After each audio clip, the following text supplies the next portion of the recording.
Hey YouTube, welcome to Wife and Watch again, once again with another deck profile. This of course is my updated and the aftermath of getting the new support for Ritual Beasts, of course. Now if you've seen my first video, which was earlier in the year actually, I profiled my Ritual Beasts before as they were, of course. This is obviously after the support from Battles of Legend Terminal Revenge, which we've been waiting for quite some time. I'm pleased to say that my deck has been updated. Now, again, what I did stress last time is that I'm not the best Ritual Beast player in the world, but I really enjoy the concept and I really enjoy the artwork, and this is why I've sort of put my deck together. And I've taken a few bits and pieces out, obviously, to put some of the newer bits and pieces in. There's not massive amounts of support, but there is enough to obviously warrant another deck profile. So first of all, obviously, we've now got the prettiest card out of Battles of Legend Terminal Revenge, which is the new Spiritual Beast Tamer Lara. Absolutely one of my favourites, gone straight to the top, well, straight into the top 10 cards, I would definitely say. Not that I've got a top 10, but I would definitely say if I was going to put a list together, this would probably be amongst them. So yeah, we've got most of the support. I am using a couple of proxies, apologies. I'm waiting for, I only got the one Lara in my 2 boxes, so I'm waiting for 2 more to arrive because we are indeed playing her at 3. But I think I've got pretty much everything else. So I'm waiting for 1 Rampengu as well. I think I'm still playing Rampengu at 3. So we'll crack on with the deck profile anyway and show you what I've put together. So as I mentioned before, these are the 2 proxies in the deck. Like I say, we are running Spiritual Beast Tamer Lara at 3. And she is capable of doing this. So you can only special summon 1 Spiritual Beast Tamer Lara once per turn. You can discard this card immediately after this effect resolves. Normal summon 1 Ritual Beast monster from your hand. And if a Ritual Beast monster you control will be destroyed by battle or card effect, you can banish this card from your field or graveyard instead. And if this card is banished, you can special summon 1 Ritual Beast monster from your deck, except another copy of itself, and that's once per turn. I mean, it's an absolute winner and a 3 of instantly. So yeah, I can't see any reason why you wouldn't. So much so, obviously, with it being level 1, I think I probably might try and incorporate a 1-for-1 as well as, which isn't in here at the minute, but again, there's a few cards in here that you could easily switch out if you think there's something, certainly a 1 card missing anyway. Still playing the Elder at 3, of course. No reason not to, really. Like I say, I'm not going to go through all the older card effects. I'm going to assume you guys know them better than I do anyway, but I believe it's still a 3 of for the Elder. And for me personally, I'm still running the 3 Rampengu. Like I say, I'm just waiting for the new sporting ultra rare version of itself. But obviously super cute card as well. But yes, still believe the 3 of is the right ratio. And speaking of 3 ofs, we are still running Spiritual Beast Canahawk. These are the original prints, of course. At 3 also. And I think, yeah, that's it for 3 offs. In fact, we're only running the 1-2 of, I think, now, which is Spiritual Beast Tamer Winder, one of the newer cards, but not one of the new ones, of course, albeit she's been upgraded from rare to ultra rare, which is really nice. Winder, of course, appears in my Gusto deck as well. So she is one of my favourites, of course. But yeah, 2 of her. And then a few 1-offs. So we've still got 1 Ritual Beast Tamer Lara, one of the originals, of course. Ritual Beast Tamer Wen. 1 Spiritual Beast Paddlefin. And we're not going to fit these on, so let me just budge these up a tiny bit. 1 Spiritual Beast Apelio. And 1 Ritual Beast Tamer Zafran Pilica. Now these three on the end were one-offs before. These two were two-offs, but obviously I've switched them out for Spiritual Beast, Tamer, Lara, but still believe the artwork is pretty enough to run at one of them at least anyway. But of course they are still both e-tele targets, so if you really need them, you can get to them pretty simply. A couple of support cards, so we've obviously still got the Dimension Shifter at 3 of. Again, this deck won't be harmed too much by it, so we've gone for 3 of those still. And because it is a wind deck, I am still playing Win the Wind Channeler, sorry. So these could easily be switched out for, you know, hand traps, or if you want to start building in hand traps.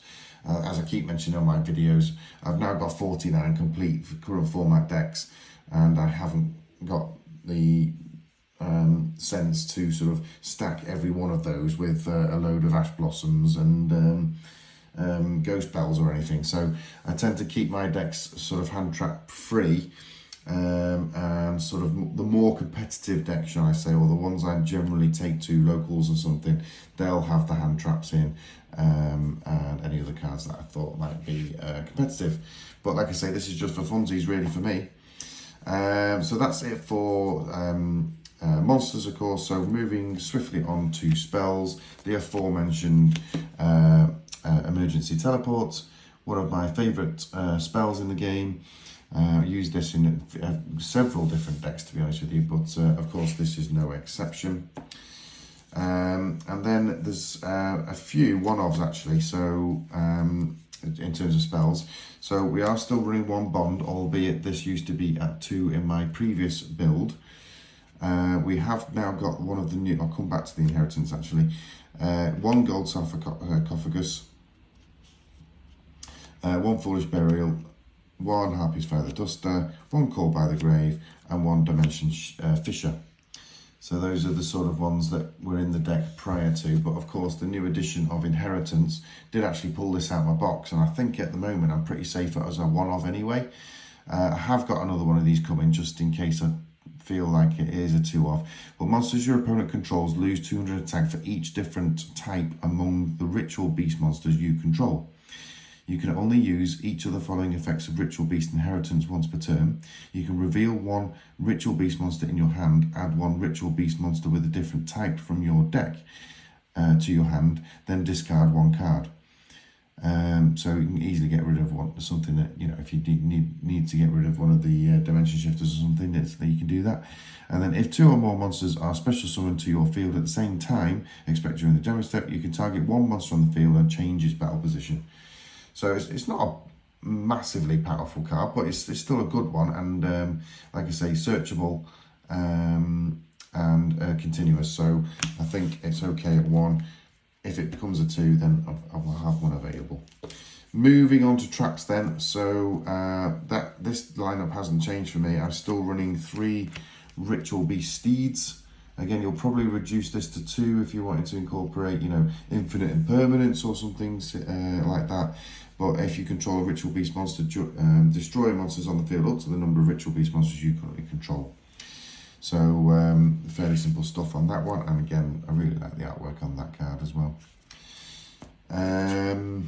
The ambushes came into fruition. So previously these were common, now been upgraded to the ultra rare version from, of course, it keeps make it do that, from Battles of Legends. So nice to see the rarity upgrade. 2 one-offs, little bit unusual maybe, but Macrocosmos obviously for fairly obvious reasons, and Titanocider just because it's got Appaloosa on it and I really like the card, so that's in there. But again, easily taken out if you wanted to incorporate hand traps, etc. That's it, the main deck, guys, thank you. And then moving on to the extra deck. So this is obviously where we have seen a little bit more movement and a few new additions. The Gaia Paleo has now been had to be downgraded to 1. I previously had it at 2. I don't think you really need it at 2 anyway. Really like the ultimate rare copies. It's really just there if you get the opportunity to go for it, go for it.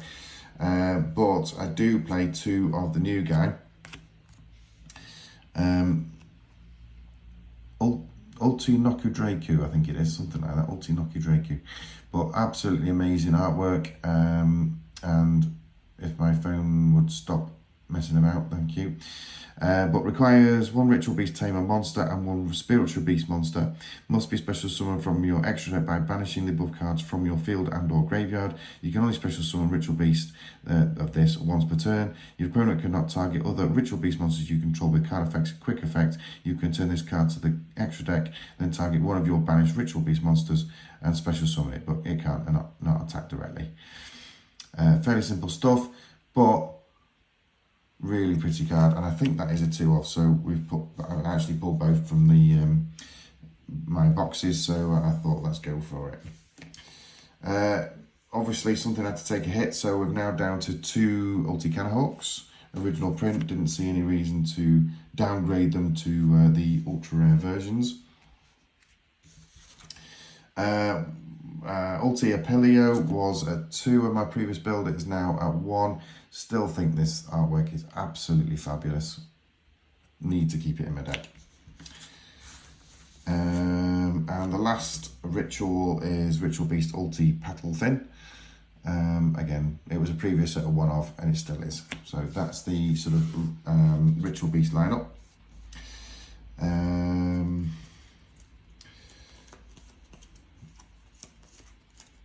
then we've still got the usual XCs lineup as well. We had these in the previous build. So Tornado Dragon, of course, is my staple, sort of anything that can generate a rank 4.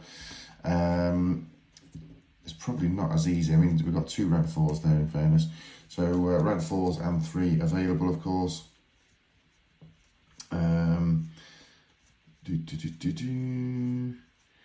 So, it's still technically feasible to go for the Leviair, but I suppose it could be taken out if I wanted to add something else, if I wanted the second rank 4 maybe, which is of course coming up now. So the last but not least is of course the links.